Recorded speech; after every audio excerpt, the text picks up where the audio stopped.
Bem, meu nome é Erenilson e fazendo uma síntese do dicionário, né, do verbete sobre escatologia, que trata da coisa última, né, a gente vê lá esse percurso histórico, né, que literalmente o termo escatologia apareceu no século XVII. Antes disso, a escatologia era tratada como o de novissimis, né? De um modo geral, a escatologia trata do fim do cumprimento da criação, no sentido da história individual e também da história universal da salvação. Se tematiza a esperança cristã no cumprimento pleno, que é a meta final. Ao longo da história tem-se muitas visões, abordagens diferentes dessa temática. Vejam, né, de acordo com o dicionário, a igreja primitiva esperava o fim do mundo e a volta de Jesus Cristo lá como algo iminente, né, próximo. As primeiras sistematizações teológicas começaram a surgir no século III. Né? Tem também Santo Agostinho ali, uma figura de destaque. Ele fala, por exemplo, do Cristo só ao Cristo total, dessa junção da cabeça com o corpo, que aí se tem um cumprimento. Vê-se também muitas questões e contradições que subsistiam na igreja primitiva sobre a escatologia. Tinha-se, por exemplo, a espiritualização da escatologia por um lado e o milenarismo integral do outro. Na Idade Média, a situação começa a mudar com o desenvolvimento da dogmática, que trata em específico um tópico sobre a escatologia.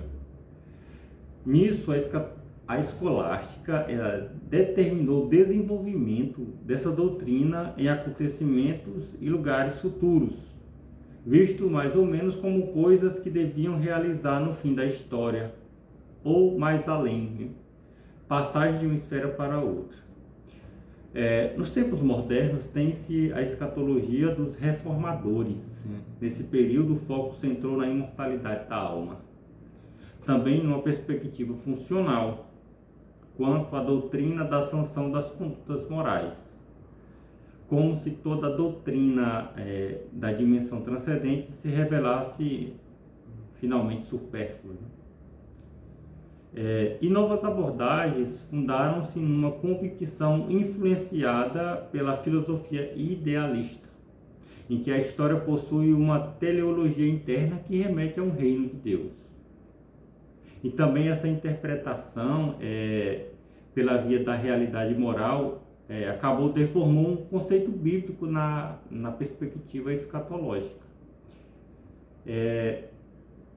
A teologia contemporânea ocorreu uma renovação da escatologia, em que os defensores de uma escatologia tradicional reinterpretaram um futuro temporal no sentido de uma abertura teológica para o futuro. Afastava-se assim a dimensão do futuro concreto que o mundo e a história nos reservam. Alguns aprofundamentos da escatologia na teologia da graça e da história mostrou como a graça de Deus está presente em toda a realidade e tende de maneira dinâmica para o seu próprio cumprimento. Por outro lado, diante de certas concepções e um vínculo antes indireto e dialético entre o futuro escatológico transcendente e um futuro imanente, a teologia da libertação, na América Latina, interpreta da seguinte maneira, a partir de Gutierrez, que o processo e o crescimento do reino se realiza historicamente na libertação, significando uma melhor realização do homem. E outro teólogo é o Teilhard de Chardin, esforça-se para conciliar a história com a escatologia, pois juntos compreendem o conjunto da realidade. Os enunciados escatológicos concernem o cumprimento prometido por Deus e esperado pelo homem, que é o fim de toda a criação para o qual a história se encaminha, e realização da promessa divina. O homem se prepara e põe-se a caminho na esperança. Deus é o segredo que ultrapassa infinitamente o homem, Nele está o coração do mistério. Nesse sentido, deve-se ler os enunciados escatológicos a partir da ótica de uma teologia negativa. As fórmulas escatológicas devem ser tomadas no sentido figurado, vai dizer lá no dicionário. Contudo, as imagens da esperança cristã não são simples visões de sonho, mas sim que a escatologia é um prolongamento, e Deus não vem somente no fim para completar a criação. A história da salvação fornece dados de onde é possível extrapolar o cumprimento do futuro e suas estruturas. Para Russ von Balthasar, a escatologia é antes de tudo uma cristologia prolongada.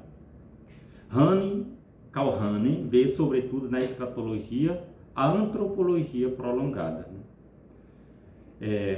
Com efeito, a escatologia fala do fim do indivíduo na morte e de seu cumprimento individual, onde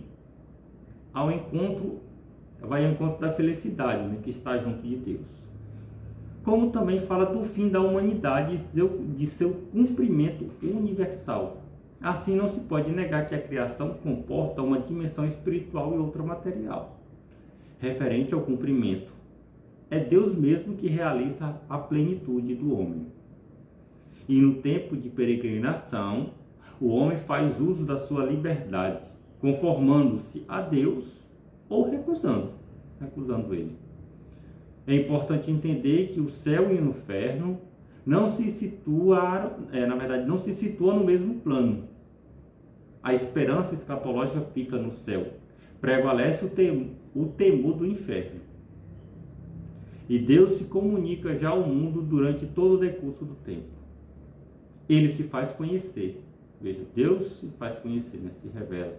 O cumprimento da criação só pode produzir-se além do mundo existente, junto do próprio Deus, pelo fato de que a humanidade é chamada a participar da vida divina e da comunhão dos santos. Veja que beleza e que grande chamado o homem tem.